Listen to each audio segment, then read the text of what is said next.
What is going on, everyone? Good morning and welcome to the Investing Bros Saturday morning live show. Yes, it is 10 a.m. Eastern Standard Time for anybody who is here watching it live. We're a little earlier than normal. This isn't the new schedule, just for today to fit our schedules correctly. We had to go a little early, but we're still going to have a lot of fun today. There is some news and obviously charts to take a look at, but we're going to spend a good amount of today's show answering a lot of questions that you guys have had. Also, at the end of the show, because of our factoids of the day this week getting hit on every single one of them, we're going to be giving away $50 to one of the listeners, but you do got to stick around to the end of the show. We will choose somebody from chat at the end, so come and stay around for an hour or so while we break down the markets. Go ahead and smash that like button if you guys enjoy the bros. Hit that subscribe, and we got to roll the intro.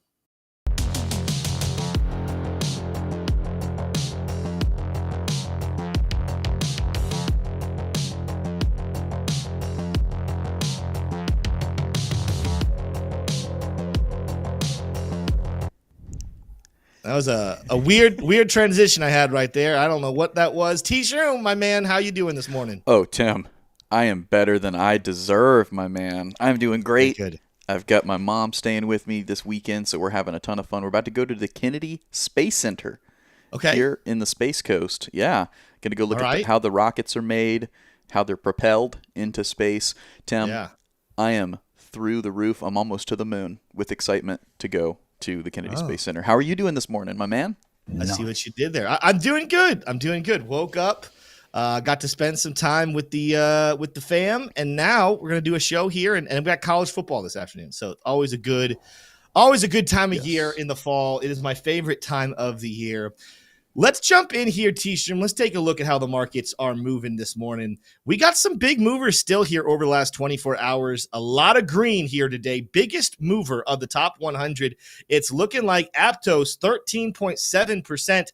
Hex, for the third day in a row, is one of the largest movers here. They've made some splashes more recently. Orti's doing not that bad. H-Bar, Say, Rune down here doing well as well. But overall, a sea of green at the moment. And part of that is because if you were to come over here and take a look at Bitcoin dominance, let's go out to the daily chart. We're actually getting a little bit of a slippage here on the dominance. That being said, I'm not that worried necessarily about it. I still have my target of 60% dominance coming in here over the next little bit. If you take a look on our weekly chart, we're still predicting a take profit level up in that range. Low end 59%, but high end 63%.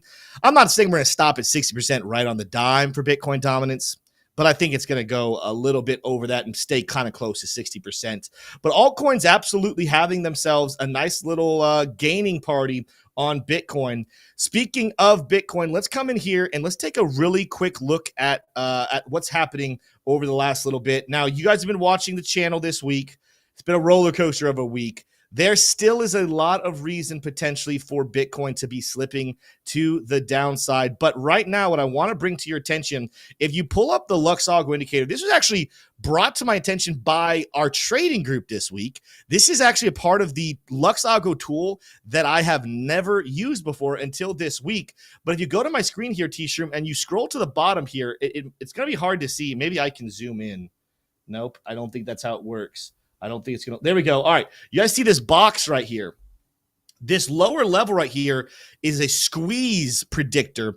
And right now it's reading 100%. Now it's red, so it's saying that maybe that's leaning towards the downside, but don't read too much into the color. What this is symbolizing, or what this is being used for, it's very similar to what we have going on with like a Bollinger Bands type of technical analysis. Some of you guys have used Bollinger Bands. Some of you know what this is. If you don't, it's okay. Bollinger Bands is ultimately an indicator that helps tell you about restriction and breakout potentially coming sooner or later. With that 1 hour Luxalgo squeeze reading 100%, this to me is absolutely telling us we're about to have a move. I'm not predicting necessarily a crazy move like up to 65,000 or down to like 57 within the next couple of hours, but it does mean we have been constricting here since about right here, back on September 19th. around 2 o'clock when we kind of peaked up here towards 64,000. We've kind of double topped in that area. We've come down, kind of used 62,500 as support. And now within this restrictive move, a breakout is coming. The question is that breakout to the upside or the downside? Right now, if you look at the Bollinger Bands, we are testing the resistance level, but until you get a move up and stretching these bands, technically speaking, this is a level that can reverse and come to the downside. Now, which way is it going to go? We're not necessarily 100% sure, but there are things that we can take a look at to kind of determine which way it should go. But what you need to know right now is there is a restriction level right here. Let's go ahead and look at this monitor right here. As long as we're within this box, low end 62,700, high end 63.3, we have not broken out just yet. But if we do see a level break above 63.3, what I'm kind of looking at is another move back up towards 64,000. Well, why am I looking at that? First of all, if you were to go and look at liquidations, we do see some liquidity sitting up here at 64,100, 200, give or take, that we have that we could go and get rid of some short liquidations. That would be a big move for the bulls. At the same time, look at what we have to the downside. We've got some interesting liquidations down towards 60,000, a level we had been talking about here for a little bit. It's even the take profit of a recent sell order on the 1 hour chart from Luxalgo and gets us back down into this green band of support on the 1 hour chart. Backing out other reasons to potentially suspect that maybe this is more of a move to the downside rather than to the upside. Let's take a look real quickly on what we're seeing formation-wise right now. Now, there's been a rising level of resistance in play right here. I'm going to dictate with this orange line. I'm going to clone this as well, and you're going to see that we've actually been in a rising channel here on Bitcoin price action ever since this volatile movement back on September 6th. Why is this formation significant? Well, more often than not, when you see a rising channel like this, the price usually goes to the downside. It doesn't mean we can't make one more move back up here towards 64. Heck, at this point, could we make a move up towards 65 and kiss 65 right on the mouth? Mwah! Thank you for that t-shirt. That was quick. That was good. Nice. Timing is impeccable this morning. Could we make it all the way up here? Absolutely, we could. But what I'm watching here, again, look at where the support level is sitting on this. We're sitting at 60,000. If that level gets broken, by the way, this is what we're watching out for. If we were to see that happen, we're looking for a move down towards where?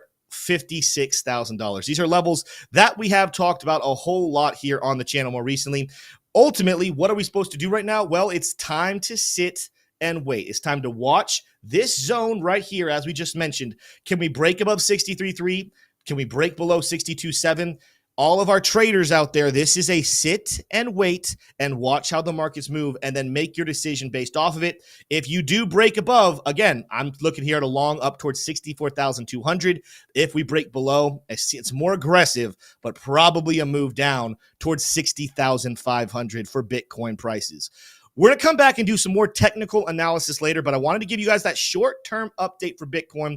We're going to get into some news that actually is pretty bullish long-term for Bitcoin. I don't know how it's going to affect the immediate price action, but it is something to look forward to as to why the bull market is still here. We do got a super chat here from Drew P., one of our members, saying, "Hi, Tim and T-Shroom. Drew P. here, your favorite bro in chat. Fear and greed back up to 50. How does this affect your day trading and shorting? Thanks, bros." Let's take a look at that real quick. Let's go look at the fear and greed index. I don't have it up just yet, T-Shim, so give me a second. But I didn't actually take a look at that this morning, so thank you for bringing that to our attention. 50 is going to put it back up into neutral category. It's actually a little higher. You can go to my screen now. It's up at 54 here on the alternative.me website. I know there's a couple different places where they track this information. This is the one that I like to use, but 54%, we're definitely still in neutral, but getting close to that greed scenario. This is something, if you're newer to the markets, if you don't necessarily have a lot of experience trading, there's kind of this thought process. If I come back up here, there's kind of this thought process with this indicator that when everyone is super, super bullish, it moves us into the greed, into this green level. And there's a thought that says, well, when we're super greedy, that's when smart money or people with a lot of money, what we call whales, institutional buyers, they actually will become bearish and they'll look for places to take profit and sell it back down to the downside. When we flip over here more into the orange and red, this is what we call living in the fear, meaning a lot of retail investors are scared that something really bad is about to happen. They don't like the market as a whole. Well, in this case, in the fear, a lot of times we do see the institutions, the whales, the smart money buyers, now they're looking to buy up the dip. So this is an indicator you actually really like it when it's over in the fear for buying. When it's in the greed, you like to sell. Neutral, you have to kind of understand recent moves and what that could mean. When we come back down here, let's actually go to the 3-month. We've been living a lot more in the fear over the last couple of months. We did back in July kind of climb back up temporarily above 70, getting fairly back into the greed scenario. But as you can see, the price is sold off once again. And now with us climbing back up into neutral, I'm wondering if it's going to be kind of a similar repeat to what happened there late in August when we got a little bit of momentum in price action. If you come back over here, let's look at the 4-hour chart. This time period, we got a little bit of momentum here, climbed back up towards $65,000. But then, of course, as I just showed you with fear and greed, we came back. Oh, thank you for that. We came back down here into the fear. Unless we get a major spark here over the short term, this looks like it could be another rounding off to cool back off into fear one more time. And I hope it's one more time. Sometimes we say one more time and then it keeps going over and over and over again. But maybe one more good cool off, like we just mentioned, maybe 56,000. Maybe there's a scenario where we have to go a little bit lower towards 50 or even below. But as a whole, watch this indicator, everybody. Watch as it ticks back over here into the orange, into the fear. That's going to be your sign to buy. Right now, when it's neutral, hodl on. I'm not necessarily saying make any great buying opportunities or selling opportunities. We need to see which way this market will break. And again, as we mentioned in the technical analysis section, that is something that we're going to see probably very, very soon. Super chat here from Army Piper saying, listening in on my way to get my new Genesis GV80. Happy Saturday, bros. Come on. Genesis GV80. Which one is T-Shirt? Do you know what that one looks like? Well, I know that Genesis, it's before Leviticus. Yeah, true. Thank you. Yeah, I'm pulling up an image of it here. Kelly had a Genesis, but I don't think it's this one necessarily. That's nice. This is the vehicle here. So if you see anybody driving this, give them a high five. Yeah, that's a high five for a Piper. Yeah. And if you get into any fights and get injured or injure someone, that was not advice. That was a bit of education, a bit of humor. Don't touch anybody who doesn't want to be touched, especially if they're driving a Genesis. That's a good point there. T-Shirt, let's go ahead and transition here. Thank you, everybody, for the super chats. We're going to get more into chat here later on in the show, but let's transition into some news. Big story of the day. As the title and thumbnail suggest, BlackRock is once again making headlines, this time because they just got Bitcoin ETF options approved by the SEC. T-Shirt, what does this mean? Let's break it down. And is this bullish or is this bearish for crypto markets? All right, let's get into it here, Tim. From Watcher.guru said SEC approves options for Bitcoin for BlackRock spot Bitcoin ETFs. This is it's controversial, right? Because historically, you can make the argument that the options market, the paper market that exists on top of the actual assets, are the tools for manipulation. And that is certainly true. That is not going to stop being in the category of truth. However, there could be more to it. Let's hear from Michael Saylor. He's got a thought on it. He said the approval of the options for IBIT will accelerate institutional Bitcoin adoption. On Friday, the U.S. Securities and Exchange Commission approved the listing and trading of options for BlackRock's spot Bitcoin ETF on the NASDAQ. Saylor's forecast was posted in reaction to a thread by Eric Buchanan.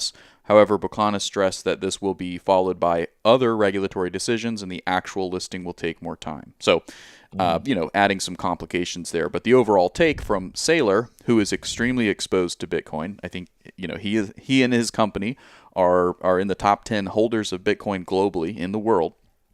And so he's very interested in Bitcoin's price going up and to the right. The fact that he thinks that this is, bullish overall is, it should bring Bitcoin holders a bit of optimism there. So, Tim, do you think that Michael Saylor here is being naive? Do you think there's a chance he could be wrong and that Larry Fink and the goons over at BlackRock are ready to short Bitcoin back to zero. What are your thoughts here? Well, so let's specify what we're even going to talk about in terms of what's good and what's bad. What's good for Bitcoin doesn't necessarily equal what's good for crypto. Bitcoin, definitely. Even though it was the first cryptocurrency, it was the first blockchain created back in 2009, it's kind of separated itself away from the rest of the pack in terms of it almost shouldn't even be classified as crypto whatsoever. This is going to be, I agree with Michael Saylor 100%. This is going to be very good for Bitcoin. Why? For the same reasons he said. It's just another way for institutions to feel more comfortable about being exposed to Bitcoin one way or the other. Now, in the long term, this does add to another level of price manipulation. But when we hear the word manipulation, we're prone to think of that as being solely negative. And the truth is, manipulation can be both positive and negative for price action. It's only negative when everybody feels very, very bullish about it, and then potentially they can suppress the price and be able to buy the dip. But a lot of times the manipulation, especially this early into an asset when all this stuff is coming out, and a lot of institutions have been hearing about Bitcoin now for a while. They know it's a big move. They've been listening to people like Michael Saylor and several other billionaires who are really, really big on this new commodity that people are calling digital gold. They're going to want to get a piece of it, and they're going to want to see it go to the upside. So in this case, that manipulation, I actually think, manipulates price to the upside in the near term, not to the downside. So it's a net benefit there. As far as potentially being positive for crypto as a whole, you can make the argument that when you get exposed to Bitcoin, if you start to really do more digging, you're more prone to probably start to explore into the other altcoins as well. You want to go after the Ethereum. You're going to learn more about Solana. You're going to learn about the chain links and the AVAXs and the Ondos and especially the real world assets. But even more so as you get more into what this blockchain technology can actually do and accomplish in the world, you're going to get interested in a lot of different altcoins out there. This is a little bullish on that front, but at the same time, is there just so much ability to make money in Bitcoin now? I mean, you can buy Bitcoin yourself. You can hold it in your own wallet. You can have it on an ETF, so you don't even have to hold it yourself. And now you're going to be able to buy that ETF using options. Do people realize that they can just make a whole lot of money moving and trading within the Bitcoin world, and they don't necessarily need to go over and expose themselves into cryptocurrency? I'm not going to make a definitive answer that is bearish at the moment, but it is something that I think should be on the table. Do all of these new abilities to get access to Bitcoin in different ways maybe potentially cause a change to the dominance equation? You know, I'm actually working right now. I have to reshoot because I didn't like how I shot it yesterday. I shot a fresh Bitcoin price prediction video. It's going to be coming out hopefully next week, unless for some reason we have to postpone that. But in this, I talk heavily about dominance. Anyone who's ever heard me talk about price predictions for any coin, I talk a lot about dominance. And historically, Bitcoin dominance, with the top of bull markets, go to my screen here, T-Shroom, it tops out, or bottoms out, I should say, around 35 to 40%. So you come back over here, you take a look at the first time altcoins were a big deal coming in 2017, the 2017 bull market. Bitcoin went from 96% dominant, because it was pretty much the only major cryptocurrency, all the way down. It started off here at 50% during the early part of that bull market, but by the end of the bull market, went as low as 35%, right? That a lot of pressure went into Ethereum. There's a lot of other altcoins kind of spreading the love. After that, we went to a bear market. Bitcoin came back up, not quite to 90%, but came back up towards 73%.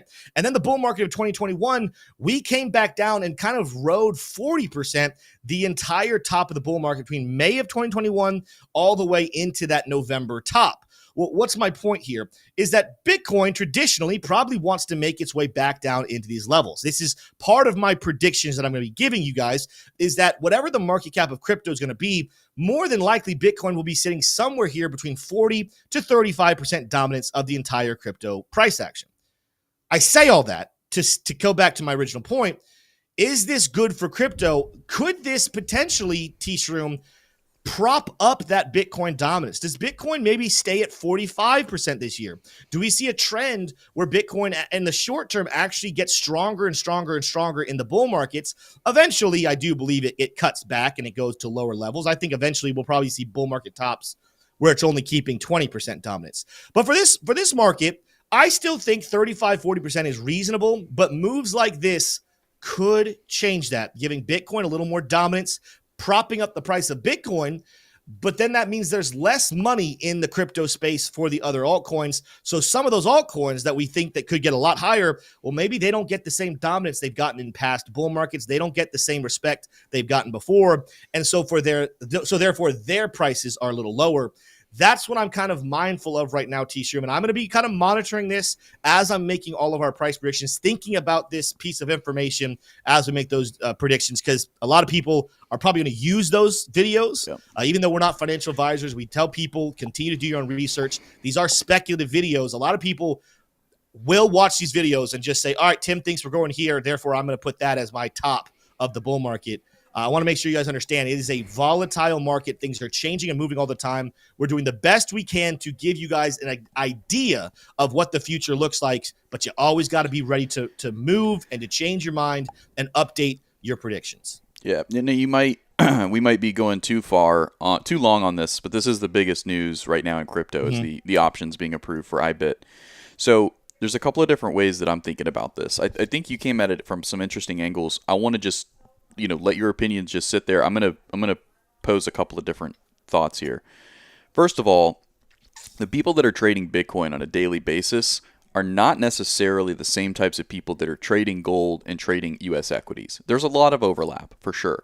But when you say that options are coming to a Bitcoin ETF, that's not necessarily going to have the same effect as options in the equities or the gold market. For a long time, gold bugs have made the argument, and I agree with them, that giant central banks have used the options market that lives on gold to suppress the price of gold. Well, clearly, either their interests have changed because the price of gold's hitting an all-time high, or they have lacked the ability, or demand has superseded even their ability to suppress the price of gold. Okay, so either one of those has to be true. So options A have a limit to which they can be used to suppress the price of an underlying asset. Eventually, demand is going to erode that suppression dynamic.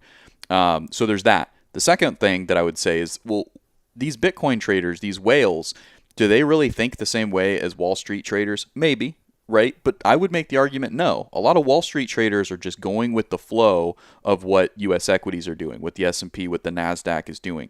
When it comes to Bitcoin, I think there's just too much international trading. There's too many different motivated folks that are coming into Bitcoin for all kinds of different reasons. They're not looking at the micro risk aspects that Wall Street fixates on. So I'm going to move quickly from that theory, but I do think that there's something to that, because it's a different group of buyers and sellers than Apple and shares of Apple and Amazon and Goldman Sachs. That's true. Well, and that's part of the bullishness. It opens it up to a whole new world of investors. We have a question here from Pew Pew Cruz, it looks like. Tim and T-Shroom, do you think it's a possibility that they will suppress the price of Bitcoin to hold back the average retail investor to keep them in the lower ranks of the American family? So obviously I think the answer is yes, it's possible. But if you actually talk with people, I had a conversation in Dallas with a man. We were at Vid Summit, so it was not a crypto conference. We're not sitting there with crypto enthusiasts. It was a bunch of people who just have YouTube channels on different things. He was a travel guy. He had a YouTube channel where he traveled a lot in Europe and showed people what was over there.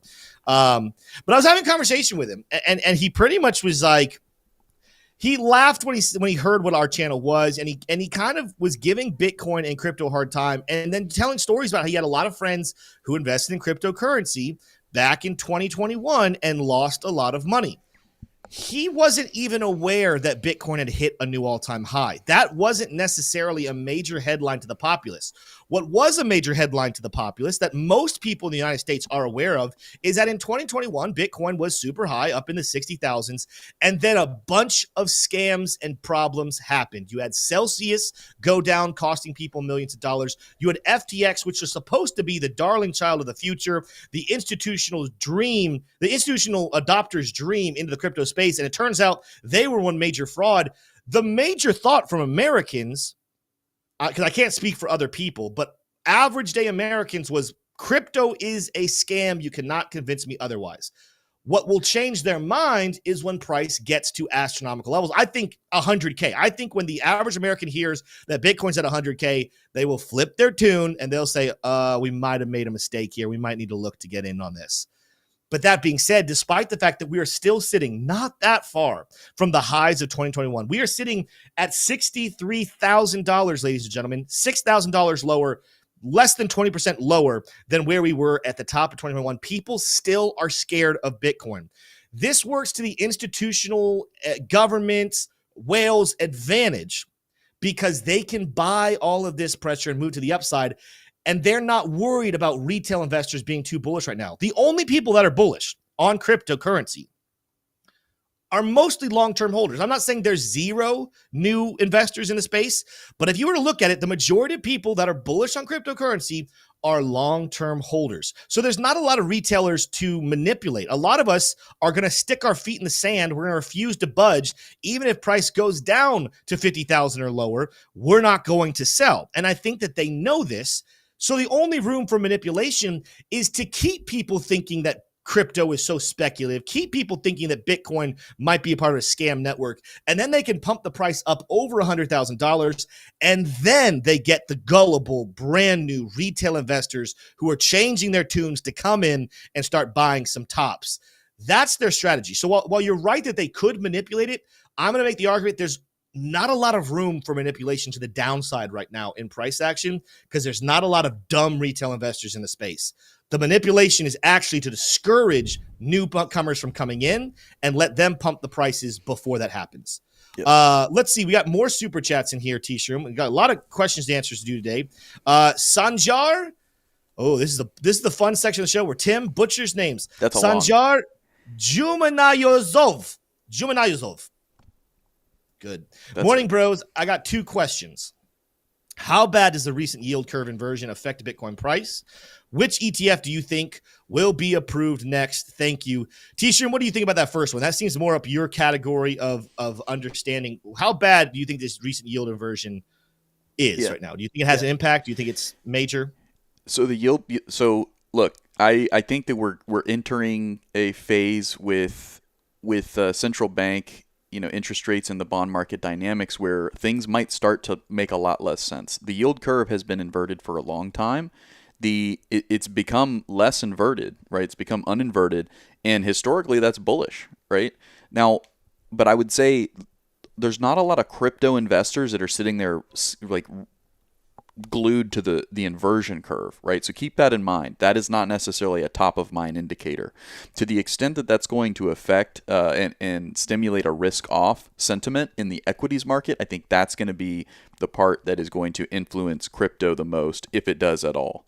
But I would just say folks are much more interested in the 50 basis point cut. They're much more interested in the yen carry trade being maintained. They're interested in some other stats that we're going to get here to in just a second around M2 money supply. But they're also interested, in the fact that the S&P 500 is hitting an all-time high, right? The yield curve being inverted, it can be interpreted as bearish, right? But that, to my knowledge, that the inversion is healing, right? And that's not something we've seen for, I want to say, like 5 years. So but I wouldn't put too much emphasis on that. There's a lot more bullish dynamics happening in the market right now that kind of cancel that out, in my opinion, right? But that could become much more prominent. It just hasn't been. Like, it's been inverted. Markets have put in all-time highs, right? So can you really use that as a valid indicator anymore? I would say as it uninverts, that's only more bullish, right? So. Second part of this question, which ETF do you think will be approved next? That's a more complicated question. Let's just put it this way, Sanjar. I'm going to give you my thought, but I don't know about it, and it's going to be a while, I think, before it happens. Someone has even commented here in chat. The Bitcoin ETF is moderately, beneficial. We're up in price since its existence. The Ethereum ETF has not been a success yet. I think it will be. I think people will want to scoop it back up. But with the most recent crypto ETF being perceived right now, I think failure is the wrong term. It's severe, but it's not going well. I don't know if anyone's running to go fill out another one. In fact, they had filed for Solana ETFs, and a lot of those applications have been removed. What that means is I think they're going to wait to see the bull market kind of pick up some steam. I think we're looking at a potential next crypto ETF sometime early to mid 2025 when crypto is a lot higher. And since there already were applications for one and they were withdrawn, I would still give the lead to Solana. There's people out there that are going to say XRP. I'm kind of in the boat of saying I think we should stop doing new standalone ETFs.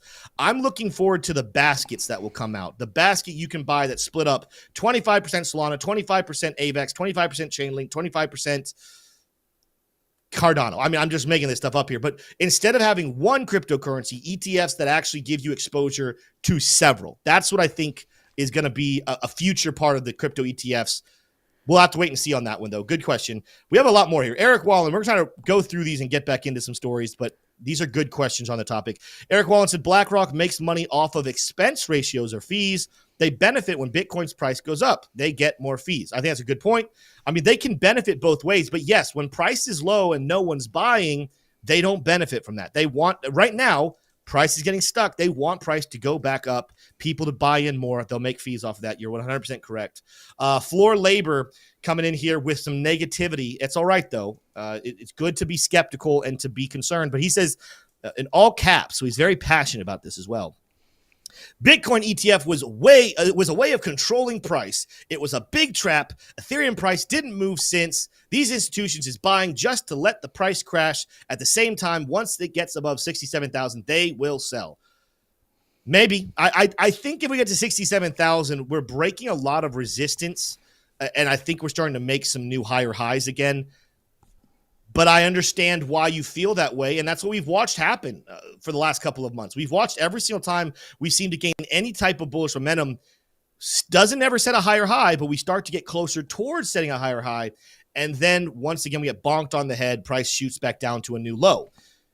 That being said, the price to beat at this point to set that higher high is 65,000. So if we get above there, I said it before, right now I'm kind of short-term bearish. Not gonna lie about it. Not gonna sugarcoat it. I'm short-term bearish. I think there's a greater possibility of us going down to 60,000, 57,000 than there is to going up above 65K. That being said, if we break above 65K and sustain it, meaning we got to close at least one, but I'd love to see 2 days above 65K, then I think that we're bullish. I think that it's time to start looking at new all-time highs coming very, very soon. But Floor Labor, your thoughts are warranted, and I'm not going to try to tell you that you're crazy for having them. JH, I think this is the last super chat, and then we're going to get back into some stories. Said, bros, do we have a bear market without a 3 arrows cap, Celsius, Terra Luna type event? What do you think? Yes, because it all started before that. That actually just made things worse, but not necessarily worse in terms of price action. I actually kind of think that, I think that range where we got down to 15.5 was probably inevitable. But what happened was those events you just listed accelerated it and were the events that actually happened. But even think about why those things happened. FTX, complete ability of fraud and everything else. I'm not going to blame Celsius and Terra Luna of fraud. I'm going to blame them for irresponsible investing. That a bear market started because the United States went into recession. Whether our governing entities want to admit it or not, we had 2 months of negative GDP. Inflation started getting out of control. People were in trouble. We had to start raising interest rates. We crashed because the markets were ready to come to the downside. It was over. Celsius, Terra Luna, 3 Arrows Capital, they were the victims of what bear markets do when you're overextended. Yeah, it's what there's a I think it's a Warren Buffett quote is when when you have a bull market, everybody gets in and they get risk on and they get overexposed, right? And then they get really, really bullish and they start to spend money in stupid ways and maybe even get overextended, right? When the bear market comes around and the ocean recedes, right? If you think about the ocean as liquidity, when a bunch of liquidity comes in, everybody's having a good time in the water, but then when the water comes out, you see who's naked, right? Mm-hmm. And so what I would say is that it was a second order event. these, Three Arrows Capital, Celsius, and others, they were, like Tim said, the victims. They were the result of the bear market. They weren't what caused the bear market. What causes the bear market is just generally just more sellers than buyers, right? And that has to do with the 4-year cycle and the psychological impacts of that, and the supply and demand dynamics of that as well. So you gotta definitely keep that kind of stuff in mind. Ken Muson said, "Bros, has blown up my brain with so much info. Learned a lot of dang info. Love this channel." Thank you so much, Ken, for tuning in. Thank you so much, Ken. Yeah. You've actually brought a lot of value to the channel as well with your questions and comments. I think we've referenced you a couple of times here. I think you've gotten a couple of factoids correct as well. So very, very good. We love it. Well, let's do this. Let's jump back in here, T-shirt. Do we have other stories before we go into more Q&A for the show? Yeah, we got These a couple good questions, though. Love the engagement here. Yeah, really, really good super chats today. I don't know. I guess it was super chat day. Everybody wanted to ask somewhat complicated but good, hard-hitting questions. So let's go ahead and get into the last couple of stories here.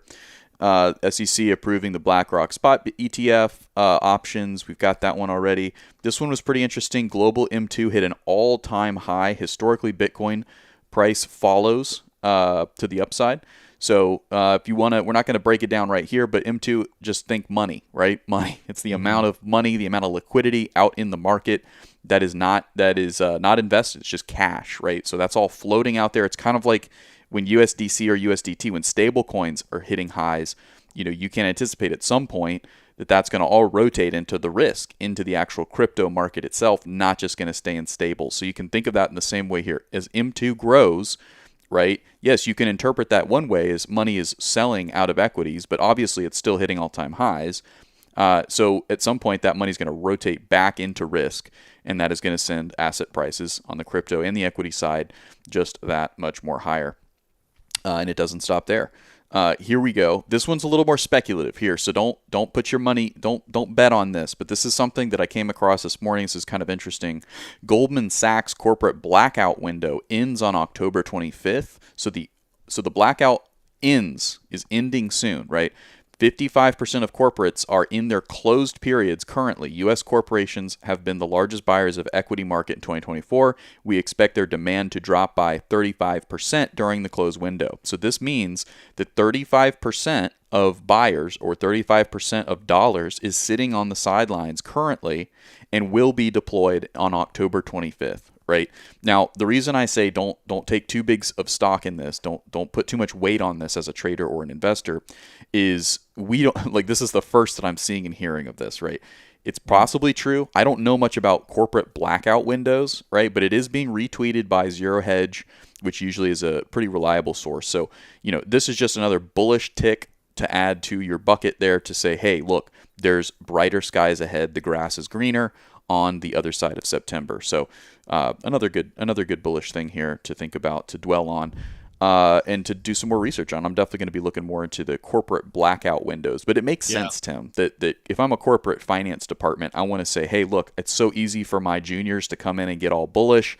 get whipped up into a frenzy, and all of a sudden we've somehow deployed 95% of our funds. We got to put a stop to this. We'll put a blackout window until October. That way we have a good amount of capital to deploy into the fall, and we haven't spent it all from over-exuberant, low-experienced juniors that have come in. So last story here. This one's kind of a thinker, kind of a chatter, not going to affect markets, but the SEC seeks sanctions against Elon Musk in his ex-Twitter takeover investigation. Tim, this one looks pretty political. Is this how you read it as well?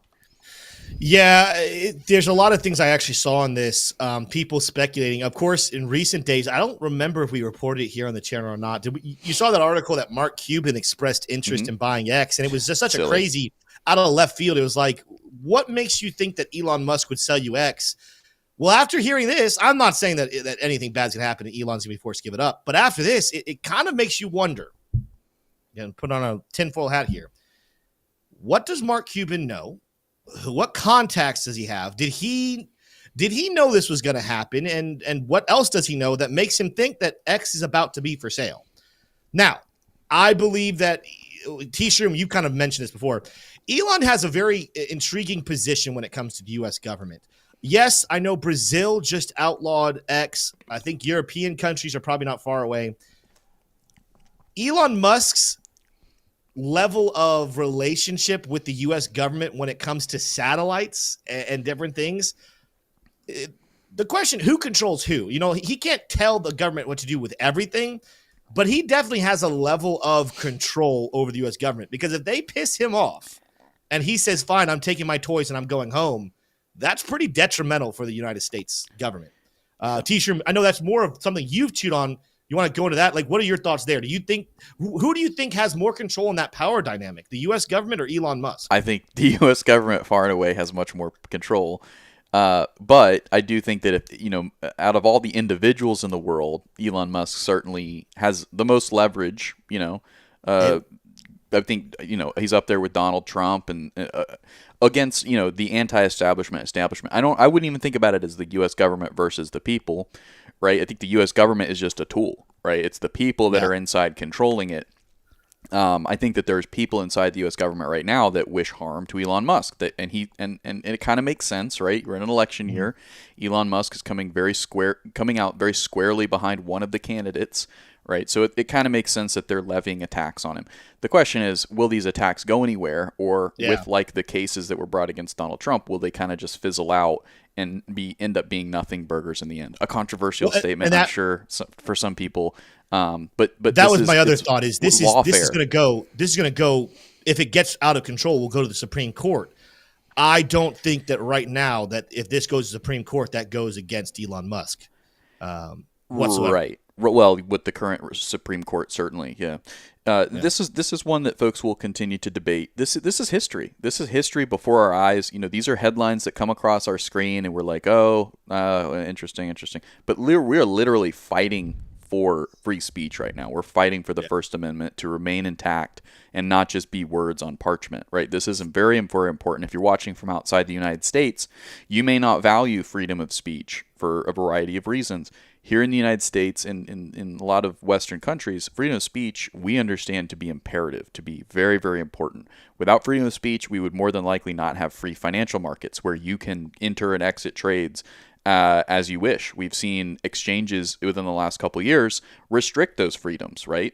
To the detriment of investors that are using those exchanges, right? If we lose free speech, do you think that exchanges are going to be incentivized to comply with their investors and their clients and their users, or do you think they're going to be interested in complying with the increasingly authoritarian governments that regulate them? Think about that one for yourself. Do you want to keep day trading for a living, or not, right? So that, you know, that's my little argument for free speech, appealing to the investor, appealing to the trader. But I think most folks watching this are going to be champions of free speech. Yeah, I think Elon Musk, he's fighting. He's out there and he's taking up the torch for so many different fights. But I think what he does really well is he knows how to whip up a team that can fight these battles for him on behalf of him. And I think this one specifically, he's overcome the SEC a number of times, right? And he's been able to be victorious and fight another day. I think with this one, it's purely political. I think Elon Musk is very unlikely to lose anything here. I think he's going to have to pay some legal fees, right? But ultimately, I think what happens here is these are talking points for, you know, a certain side of the political campaign today to be able to come out and say, "Ooh, Elon bad. Don't vote for who he endorses. He's bad." So, and I think that'll resonate with some people, but I don't think that's going to resonate with many independents who are really the voters that matter. It's ultimately, T-Stream, let's just call it what it is. It is an attack on free speech. We have watched political figures recently talk about the dangers of free speech, which is just so... I mean, if the founding fathers had the ability to roll over in their grave, they would do so. Of course, that's not how that works. But the whole point is, like, there's no such thing as bad free speech. That's the point of free speech. This is just something it's very scary. We're watching other countries who have never claimed to protect free speech get rid of X. I think it's an attempt here in the United States. The good news is, though, again, even with the way our Constitution is set up and the way our Supreme Court set up, I don't see this actually going in the direction of making anything bad happen for Elon Musk. It's just something to be aware of, that the attempts are happening, and you should you should fight and make your voice known that you do not want there to be an attack on free speech, that Elon Musk, whether your political leanings are, which, by the way, Elon Musk is I don't want to call him flip-flopper because that's a derogatory term. He changes who he wants to vote for based off of his convictions, not off of being aligned with one political party, right? There's a lot of people here in the United States. There's a lot of people in this chat just like that, who you do not identify as a Republican or a Democrat. You identify as a free-thinking American who wants to see our country prosper. And sometimes that means vote Democrat, and sometimes that means vote Republican. Yep. Don't get stuck in one way of thinking. Keep yourself open-minded, and that's what Elon Musk is doing. Yeah, and I see some folks in here who are not fans of Elon Musk, and I get it. Look, there's some things to criticize about Elon Musk, for sure. I don't agree with him on everything that he does. I don't think that he's some perfect, specimen by any means, right? That's what the only man that I put my faith in is Jesus Christ, right? That's what I choose to do. You can do whatever you'd like. In my time, in everything that I've been exposed to in life, Elon Musk is a champion of generally of the principles and the values that I believe in, and a lot of the principles and values that made the United States great, right? So those are the things that's the reason why, so many, not just me, like so many people are interested in the things he does, and when people come against him, right? Is he potentially, some sinister deep agent for some interest? Maybe. Who knows? Maybe everybody is, right? There's no end to the chaos that could be coming against this world. I wouldn't be surprised. But in my eyes, my limited exposure to this world, I think Elon is a force for good, and in a big way. So now let's change topics here for a second, T-shirt. I saw a question earlier. We're gonna get back into Q&A. Drew, no, it wasn't Drew P. It's Crypto Dave. Excuse me. Crypto Dave asked a very good question. He talked about. He said, or he's made a statement, but it's in the form of a question. Bitcoin dominance is falling off a cliff. He said, "Is this mean that altcoin season is here?" Let's take a look at Bitcoin dominance. We showed it earlier, but let's take a look at maybe shorter time frames. If you look at the 1 hour chart, yeah, Bitcoin dominance is falling. But when you come back out here and you're taking a look at daily chart, this is actually a pretty good technical analysis move. What do I mean by it's a good technical analysis move? Well, take a look at what happened right in here back in August, early August. We kind of set ourselves up a nice little boundary here. Resistance, we couldn't get above 57.7. But then we came down here towards 56, almost towards 56 and a half, and we bounce and we go back up and we come back down and we bounce. And then finally, here in September, we broke it. But as we're approaching, we've been in 58% for the last couple of days. But now that we're coming back down to lower, does this mean we're crashing? No. It is not uncommon. In fact, it's extremely bullish when you have a former level of resistance like this that you wrestle with multiple times. In this case, 1, 2, 3, 4 times before it was really broken. It's not abnormal to come back down and test those levels as support. So this is actually a very bullish thing. But then even when you come here and you take a look at let's pull up Luxalgo, for example, you wouldn't really need to worry about Bitcoin dominance until you get down below 57. You're probably looking closer towards 56% is when you start to ask the question, is Bitcoin dominance in trouble? But let's also talk about the second half of that question. You said Bitcoin dominance is falling off a cliff. Does that mean alt season is coming? The answer to that one would be no. This wouldn't mean that alt season is coming. It just means that Bitcoin itself is selling off.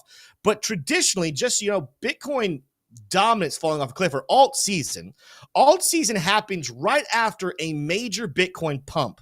Not just a pump in Bitcoin dominance, but a pump in Bitcoin's price as well.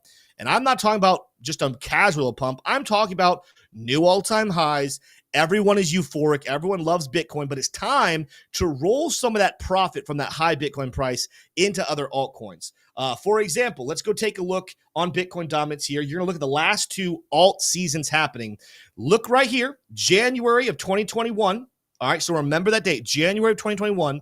Bitcoin dominance in the months before it skyrocketed from being down here at 57%, running all the way back up to 73. So a big move in our Bitcoin dominance. If you come over here and look at this one, it's not a big move in Bitcoin dominance, but right before alt season, you do see a surge over a month or at least from January into February, where Bitcoin dominance climbed from 94% up here to 96.2.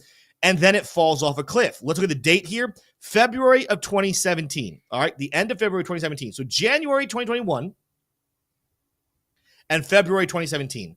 Now let's go take a look at Bitcoin and what was Bitcoin doing during those time periods, or better yet, leading up to those time periods.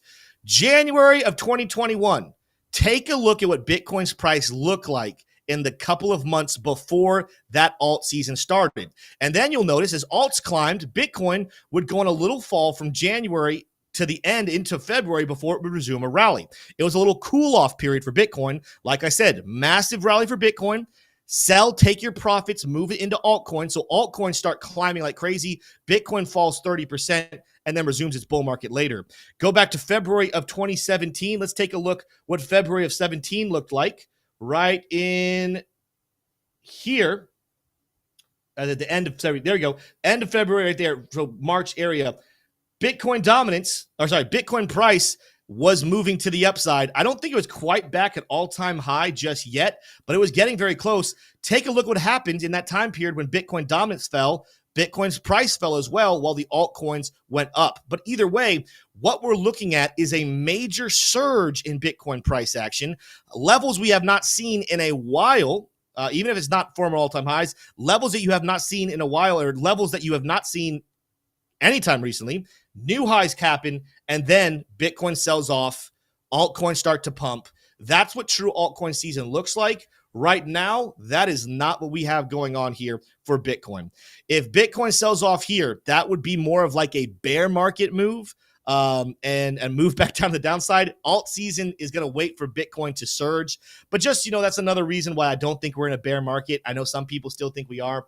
We're going to see Bitcoin dominance go low when we hit bear markets. I mean, top of bull markets, Bitcoin dominance is low. It's not high. These peaks mark the time periods before the true bull market hits its stride, before alt season really happens.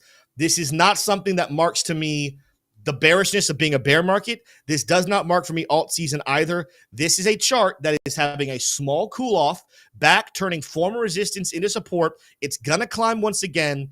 Alt season is not here, but that's optimistic. That means the bull market still has a lot of gains left in it. But thank you, Crypto Dave, for bringing that up, because I think a lot of people benefited from getting to see that type of historical information and have a better understanding of alt season and Bitcoin dominance. Yeah, no, that was really, really good. Get some more questions here. Let's see. Jeremy Brooks said, "Good morning from Southern California. Question: can the crypto space be saturated with more buys than sells?" Yes, that's what makes price go higher. Yeah, demand, increased demand. All of a sudden, the what do you call them? The people that fix the prices, manipulators. Well, yeah. Market makers. That's the real word. Yeah, market makers. Market makers raise the price when they see that increased demand because they know people will pay for it. So yeah, that is a part of why price will go up, and that's done algorithmically in 99% of cases. No, there's not somebody sitting there raising the prices. Wispy, thoughts on Helium? I think Helium is going to be very, very bullish. I think so too, and it's already shown very explosive moves. It was one of our picks.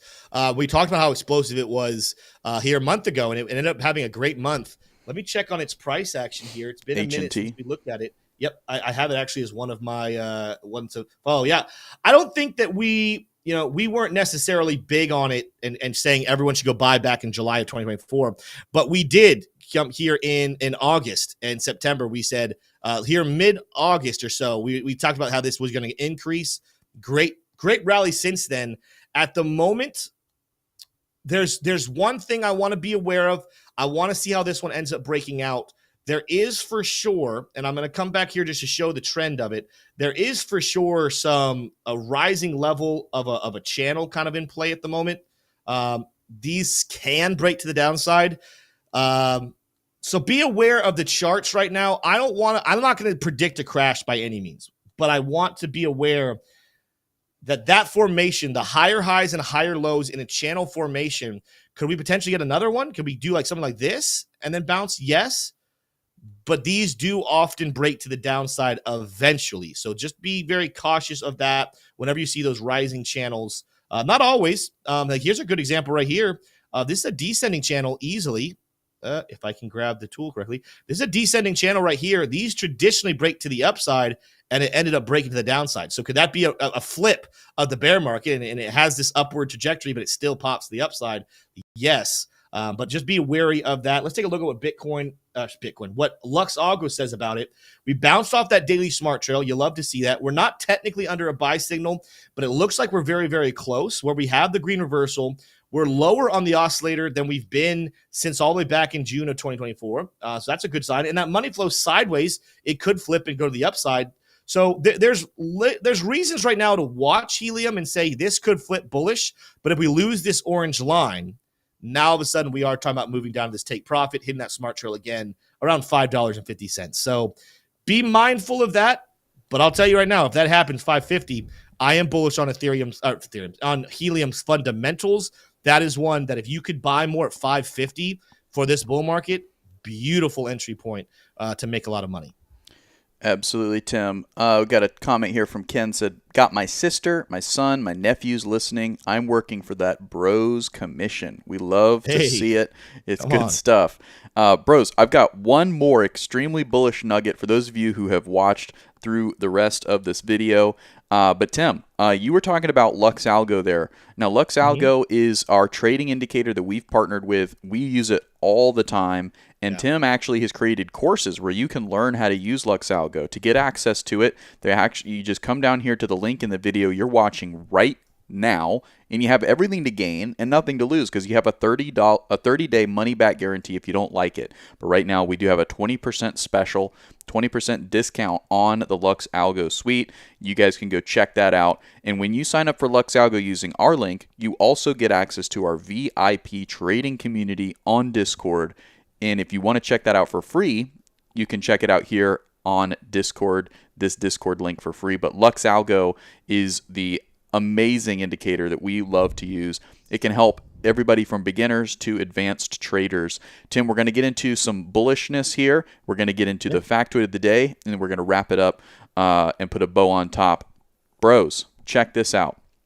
Bitcoin usually pumps after a U.S. presidential election. How high will Bitcoin pump after the 2024 election is the question asked here by Bitcoin Magazine. And as you can see here, Tim, we are on the cusp. The white line here is the current Bitcoin price moving into mid-September. We are on the cusp of that November 5th USA election date that has sent Bitcoin prices sky high in the past. We are likely to see that again if history is any guide. So I'm very excited about that. Tim, I know you are too. And now it's time to get into some people's favorite, some people's least favorite time of the show, and that is the factoid of the day, brought to you all by Lux Algo, the top trading indicator out there. Again, 20% off right now. You are going to love it. Tim, which corporate tax strategy allows companies to lower their U.S. tax liability by moving intellectual property to a low-tax foreign country? Is it A, tax inversion, B, profit shifting, C, transfer pricing, or D, double Irish with a Dutch sandwich? Which is it, Tim? Well, I put down chat against Scout's honor. I'm not allowed to read chat anymore. We're going to make these things more interesting. Which corporate tax strategy allows companies to lower their U.S. tax liability by moving intellectual property? Oh, man. To a foreign country. Man, none of these sound like the right thing. I mean, you got this, Tim. I know. You can do it. It's not going to be D. It's not going to be D, I'm assuming. I mean, that's probably thrown in there for silliness by the elf. Dips for Buying had a funny comment here. He said, E, tax evasion. There we go. Yeah. That is not correct. I'm leaning towards A, tax inversion. But I don't know. Profit shifting, that doesn't seem right. That doesn't seem like the way you would do that. Transfer. I'm kind of between A and C. But I think I'm going to go with A. I think it has the most realistic sound to what this is. We're going to go A, T-Shroom, tax inversion. I'm locking it in. I'm pulling chat back up. Let's see if they agreed. A lot of people saying D. Profit shifting. Oh, okay. Who deemed that? I'm assuming you're going to tell us, but yeah, who came up with that term? Because that's probably not a term created by any official entity. Yeah, it would have been. Yeah, it would have been groups of international tax attorneys and things like that. Yeah. Profit shifting. Okay. Yeah. Tell us about it. What's the deal with profit shifting? This is the one time that I don't. You don't have any bring information up. about okay. Well, I do. Base erosion and profit shifting (BEPS) refers to corporate tax planning strategies used by multinationalists to shift profits from higher tax jurisdictions to lower tax jurisdictions or no tax locations where there is little or no economic activity, thus eroding the tax base of the higher tax jurisdiction. And you can do that with shifting the intellectual property. So, yes, I think this will probably be the last corporate tax factoid of the day. I'll have a talk with the Factoid elf and have that. Yeah, I think we should legally say we do not recommend or advise people using the said strategy. But you're not going to be able to. What you do is your own business, but we would never recommend this as the way to do. I mean, it's a completely legal way of operating. Yeah. There's ways. Okay. All right. We're still gonna tell you. Look, if you think this is illegal, this is not illegal. Look.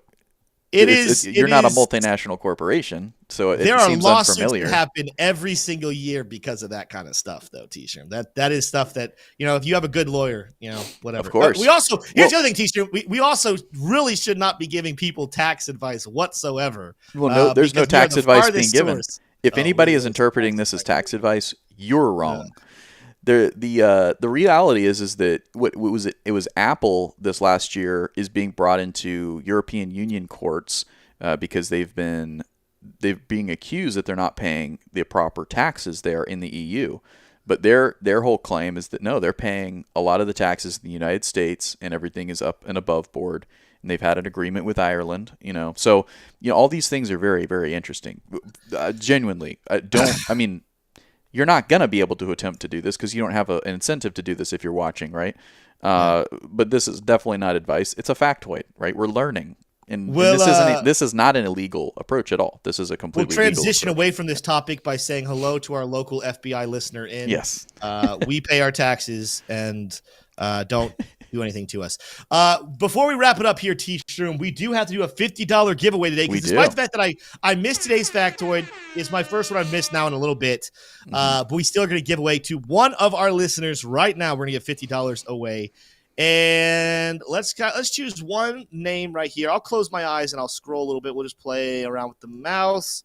And we're going to go with this name right here. T-Will, line man for hire. All right. He says it's brave to admit you were wrong.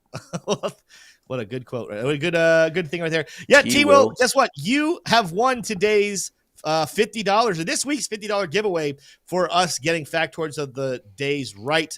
How does he claim it, Tim? This week. Ooh, good point. T-Will, you got to go join our Discord right now. You don't have to join membership options. Just join the free Discord. But once you get in there, find T-Shroom's name. All right. Make sure you don't find a fake. Find the real one. In there, he is labeled T-Shroom, and in parentheses, it says something about he will not DM you. Reach out to him. We never DM anybody ever. We let you DM us, and then we connect with you, which, by the way, it does remind me, there was somebody in our group this week who unfortunately joined our Discord. Somebody pretending to be me reached out to him, had him send like $5,000 to teach him stuff. He ended up losing it, and it broke my heart to hear that. I need to stress this so much to you guys. T-Shroom, Crux, myself, we will never DM you in Discord. We will never send you a private X message. And specifically, we will never in a DM ask you for money. You can purchase our membership options. We have a lot of different things you can do to send money to the bros, but we're not going to use the DM as a way to set that up. And we have the proper links and locations, so you make sure you're paying for the right stuff. Do not trust fakes who come in and ask you for money. And just public a service announcement. You might be, in other, you might be in a woodworking community on Discord. You might be in, a quilting community somewhere online. There are a classic scammer way is to hunt for people who are new to online communities, send them DMs pretending to be the leader of those communities, and say, hey, I'm going to do something, and it requires you to send me money to do that. Hopefully we just saved hundreds of people watching this video from that heartache. Even if they say, we're only going to send $20 or $30 or something like that, guys, it's never happened to me, thankfully, but I've known a lot of people who unfortunately were new to an online community and got took. So don't let it be you. Always proceed with caution. Whenever you're online, just picture yourself in an alley with a bunch of sketchy people, right? There's a lot of people that are valuable and that are cool and that are genuine online, but there's just as many, if not more, criminals that are out there trying to get yo bags. So don't let them do it. And it can easily be done. You can easily proceed safely online. T-Shroom has supported so many Nigerian princes over the years. He's an expert in the field. All right, guys, we're going to wrap up today's stream. On your way out, make sure to smash that like button. Hit subscribe to the channel. We'll be back on Monday. We'll have a Monday morning live stream at 9 a.m., our 3 p.m. live stream as always. With that said, you guys have a fantastic weekend. See you Monday. Adios.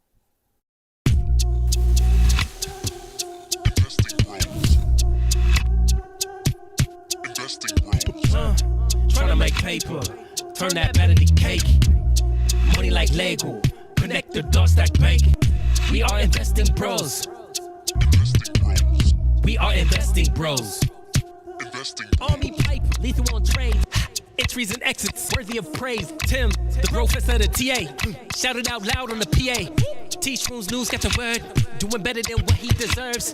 Beamer, leave no evidence. Soon fly coop with his dividend. Trying to make paper, turn that better to cake. Money like Lego, connect the dots, stack bank. We are investing bros. We are investing bros. Investing bros. Investing bros. Investing bros. Investing bros. Investing bros.